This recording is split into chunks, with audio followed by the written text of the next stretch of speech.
Bonsoir à toutes et à tous. C'est un grand moment. C'est un grand moment parce que je suis venu avec un objet. Cet objet, je l'ai dans la poche. Qu'est-ce qu'il y a dans la poche? Voilà. Cet objet, c'est une Porsche 911. Ça fait 59 ans et demi. L'année prochaine, elle passera son 60e anniversaire. Alors pour certains, ça peut être... il a de la thune. Hein. Il a même beaucoup de thunes. Je suis sûr qu'il fume le cigare. Il est peut-être gros même. Eh bien, c'est complètement faux. Ça, c'est un cliché complètement faux. Les gens qui possèdent cette voiture, ce sont des gens qui se sont donné les moyens. Ce sont des gens qui ont travaillé très dur et dont le rêve est devenu dont la voiture est devenue l'aboutissement de leur rêve. La réussite, elle s'éprouve le jour où on fait l'acquisition d'une voiture, qu'elle soit d'occasion, qu'on la configure, qu'elle soit neuve, qu'on arrive et qu'on se mette à son volant. Pour vous prouver tout ça, je vais vous raconter 3 histoires. Je vais la laisser là, hein, parce qu'elle est belle, non?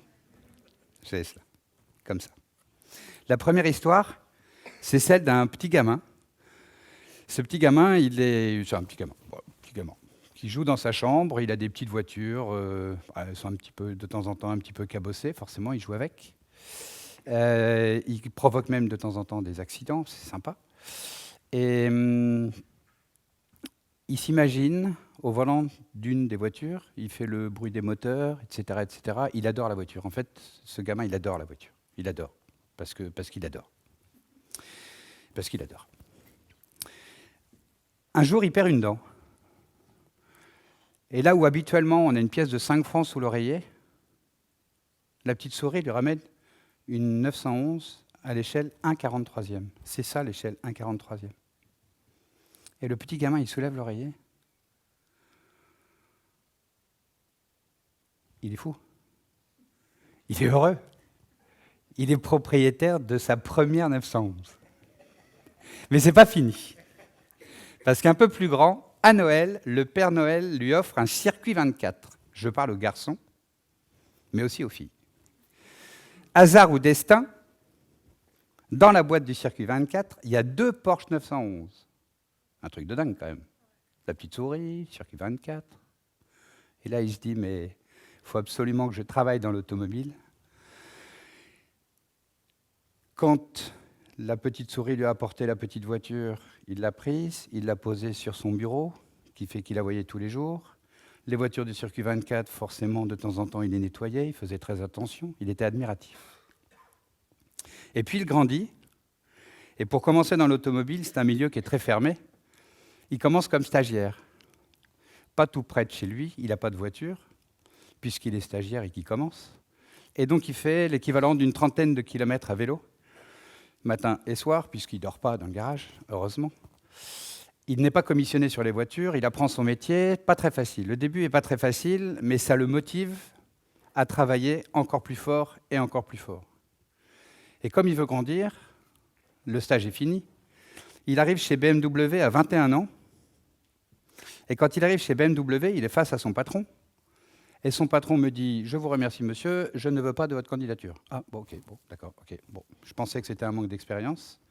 1, ça l'était. 2, à 21 ans, à l'époque, BMW était une voiture plutôt très premium. Face à des médecins, face à des avocats, face à des notaires, il me dit « Ça va être compliqué, vous ne ferez pas le poids. » Quel challenge! Quel challenge! Je n'avais qu'une motivation, c'était de montrer à mon boss qu'il avait tort. L'histoire a duré 22 années. Et pendant ces 22 années, à chaque fois que j'étais en ville et que je croisais une 911, ça me faisait un petit peu de frisson, parce que je me souvenais de la petite souris, je me souvenais des circuits 24, Et je me souvenais que mon but, c'était un jour, avant d'en pouvoir en acheter une, au moins de les vendre. Et au bout de 22 années, j'ai une opportunité exceptionnelle qui est de répondre à une demande de candidature pour...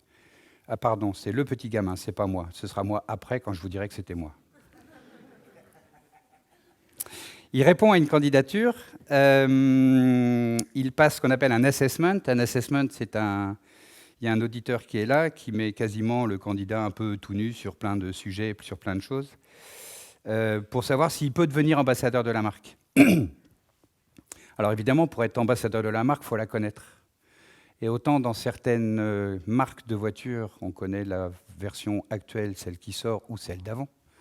Mais je vous rappelle qu'elle va avoir 60 ans. Et que quelqu'un qui est propriétaire d'une voiture qui en a 30, il vaut mieux qu'on sache de quoi on parle quand on le voit. Donc il a fallu apprendre la marque et l'histoire de la marque. Donc ce jeune homme qui est rentré chez Porsche va voir son ancien boss chez BMW, ouvre la porte et dire Monsieur le directeur, l'instant est solennel. Et il me dit non. J'ai dit si. Il me dit non. Je dis si. Asseyez-vous. Il me dit vous partez? Oui, monsieur, je pars. Est-ce que je peux vous retenir? Vous ne pouvez rien contre un rêve de gosse. Et donc, vous l'avez compris, le « il », c'était moi. Et quand j'apprends que j'ai la possibilité de rentrer chez Porsche, le premier jour où j'arrive devant le centre Porsche et que je vois cette façade et que j'imagine les autos, c'est forcément avec beaucoup d'humilité, beaucoup de passion et beaucoup de motivation que j'ai passé la porte. La deuxième histoire, c'est l'histoire de Sam. Sam, il est collégien. Vous savez, quand on rentre à l'école, avant, parce que maintenant c'est plus le cas, chacun était placé, et Sam, il s'était mis à côté de la fenêtre. Donc il regardait le cours, et il était à côté de la fenêtre, et de temps en temps, il partait un petit peu dans ses idées, il regardait un petit peu la nature, puis il suivait son cours, etc. Puis à un moment, il tourne la tête et il voit passer 7911. Tout doucement, sur la route. Et là, il se passe quelque chose. Forcément, il se passe quelque chose. À la fin des cours, il monte sur son vélo, il va au centre Porsche en vélo, il fait du pédale, il pédale, il pédale, il pédale. Il pose le vélo le long de la vitrine du centre Porsche et il arrive devant le centre. Et il se dit, je rentre pas, je rentre pas, je rentre. Et entre. Et devant lui, une 911. C'est magique. Il l'a vu sur la route et il l'a en face de lui. Un homme s'approche et lui dit « Bonjour jeune homme, comment t'appelles-tu » ?»« Je m'appelle Sam, monsieur. Je te souhaite la bienvenue, Sam. » Et ils font le tour de la voiture. Il ouvre la porte, côté conducteur. Sam s'installe au volant. Le pare-brise arrive là, pas très facile. Les pédales sont là, pas très facile. Mais c'est pas grave. Il s'imagine en train de conduire cette voiture.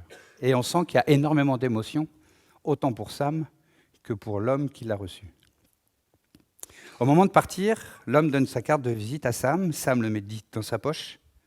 Et quand il rentre dans sa chambre, il prend une punaise et il met cette punaise juste au-dessus de son bureau avec la carte de visite. Et tous les jours, quand il travaille, il regarde cette carte de visite. Il grandit, forcément, il grandit. Il travaille, il trouve sa voie. Et puis un jour,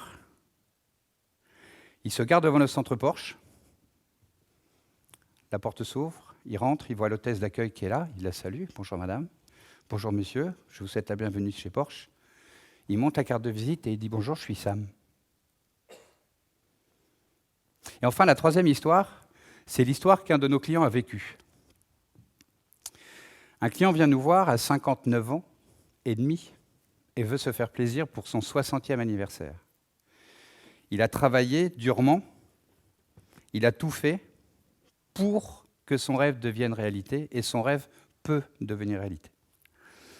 Il arrive dans le centre Porsche, on fait connaissance, on s'installe, on parle un petit peu de voiture, on fait la configuration de la voiture, on va très loin dans les détails, on va mettre des petites surpiqûres sur le volant, sur les accoudoirs, on change les jantes, etc. On lui fait une voiture sur mesure. Il y a évidemment beaucoup d'émotions, puisqu'il est en train de construire son rêve. Et au moment où il me dit, Nicolas, on y va, on fait le bon de commande, j'ai dit non, non, non, non. Il me dit pardon? J'ai dit non. Il me dit pourquoi?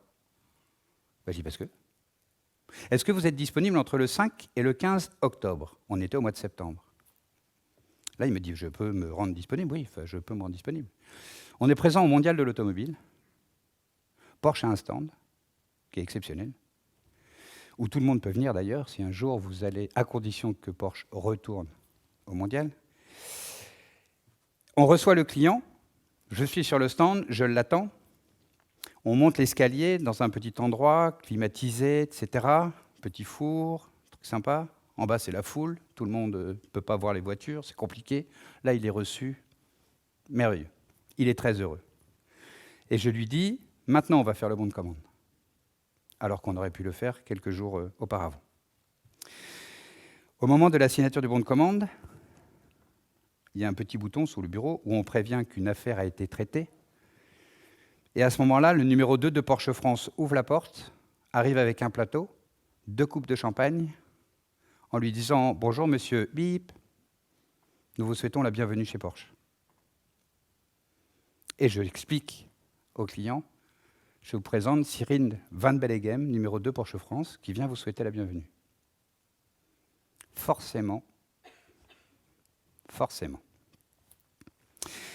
quand une voiture est fabriquée, le client ne savait pas qu'au préalable, j'avais déjà commandé la voiture dans les systèmes pour minimiser le temps et pour faire en sorte que le jour de son anniversaire, sa voiture soit là. Mais compte tenu de la configuration, le délai était un peu plus long et la probabilité qu'il ait la voiture le jour de son anniversaire était faible, très faible. Il me demande s'il peut organiser une petite cérémonie avec des amis. Les amis ne savent pas qu'il se fait plaisir et que c'est l'aboutissement d'un rêve. Et il veut montrer à ses amis qu'il a abouti, que son rêve a abouti et qu'il veut le faire en direct avec eux. Donc il me demande si on peut organiser une petite... pas de problème. Petit four, petite chose, etc. Pas d'alcool, on conduit, normal. Les amis arrivent. La veille, ils m'appellent en me disant « Nicolas, c'est OK, la voiture est arrivée. » Je suis désolé, la voiture n'est toujours pas arrivée. Et là, je sens un gros blanc dans la conversation, forcément. C'est un rêve, il a son anniversaire le lendemain, et il n'aura pas sa voiture. Ne vous inquiétez pas, je lui dis, j'ai 2 solutions. La première, on décale votre anniversaire. Il me dit, c'est pas possible, je suis né telle date, je ne peux pas décaler la logique. La deuxième solution que je lui propose, c'est pour l'instant de ne rien dire à ses amis, puisque ses amis ne sont pas au courant que c'est une surprise, donc on ne va pas dévoiler une surprise. Et je lui dis, je vais mettre sous la housse, puisque les voitures sont houssées quand les clients viennent, évidemment. Je vais mettre sous la housse une voiture qui va avoir la même forme que la vôtre. Ce ne sera pas la vôtre, puisqu'elle n'est pas là. Et puis... pour vous faire patienter, le temps que votre voiture arrive, on fera une mise en main, vous partirez avec la voiture qu'on aura découverte, et lorsque la vôtre sera arrivée, on fera l'échange avec votre voiture. Là, forcément, il est très heureux, parce que du coup, il va pouvoir faire plaisir à ses amis. Il est évidemment un peu déçu et un peu triste que ce ne soit pas la sienne. Les amis arrivent, on avait caché la voiture, on a mis le truc, machin, on prépare le scénario, tout va bien. Qu'est-ce que vous faites là, monsieur, machin? Je suis là, machin, tout va bien. Et... on commence la mise en main avec un de mes collègues. Je prends la housse, un d'un côté, un de l'autre, et on dévoile la voiture devant ses amis, forcément, et là, ému, forcément très ému, de voir une voiture qui n'est pas la sienne, mais une voiture qui ressemble à la sienne. Et là, j'y prends la parole et dis à ses amis, regardez, voilà, ça fait 60 ans, j'ai travaillé pendant plus de 40 ans, j'ai économisé, j'ai fait tout ce qu'il fallait, mais ma motivation, c'était d'arriver à assouvir mon rêve, et mon rêve, il est là, et je voulais le partager avec vous. C'est quelque chose de très beau, surtout quand ce sont des amis. Et je lui dis, Monsieur X, on va aller faire un tour au centre Porsche classique, puisqu'on a 2 centres Porsche à Rouen, un moderne, un classique. Et je lui dis, là-bas, il y a des vieilles voitures. Encore une fois, 60 ans, donc il y a des voitures qui ont quasiment 60 ans exposées, et ça mérite le coup d'œil. Pour les gens qui aiment, ça mérite le coup d'œil. On emmène tout le petit monde. On fait la visite du classique, sauf que la voiture est arrivée le matin.